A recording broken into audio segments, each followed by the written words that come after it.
A community rallied together and a young family who lost their home in a fire in Grand Anse Valley, St. George, less than 2 weeks ago is seeing some light at the end of the tunnel. 10 days later, a two-bedroom wooden structure is almost complete. GBN revisited the family earlier today and was in time to capture a delivery truck dropping off materials. I would thank Mr. Andy, because Andy is the man who was push it, make it effort to come and make sure everything will go down. When they pass it up now, we can't see him back up. Up now we can't see him. So we don't know what's going on. So Mr. Andy, I would say, thanks to Mr. Andy to put us on foot, back on foot. Jason Phillip, owner of the Golden Valley Farm, Grenada, says with help from the business community, they are able to assist the Francis family. Today we're here to deliver some materials, additional materials for the completion of the structure. We're currently on the roof section now. The intention is to have the building completed as quickly as possible.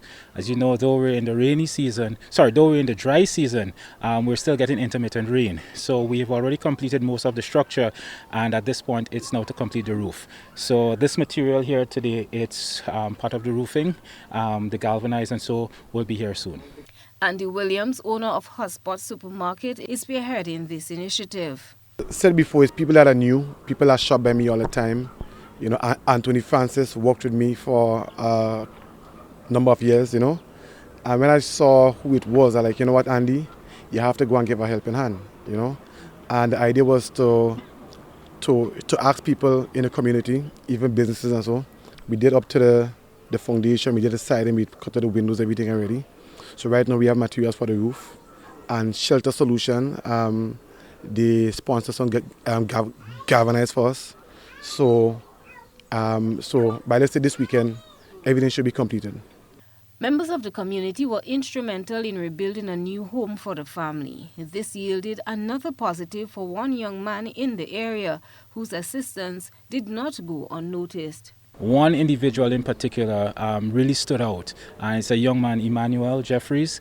He is actually one of the neighbors, and he worked quietly, even having a toothache.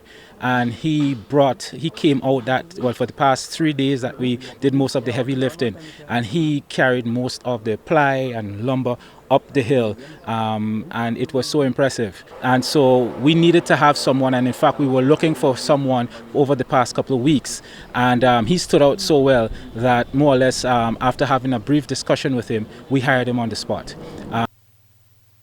Christina John, GBN News.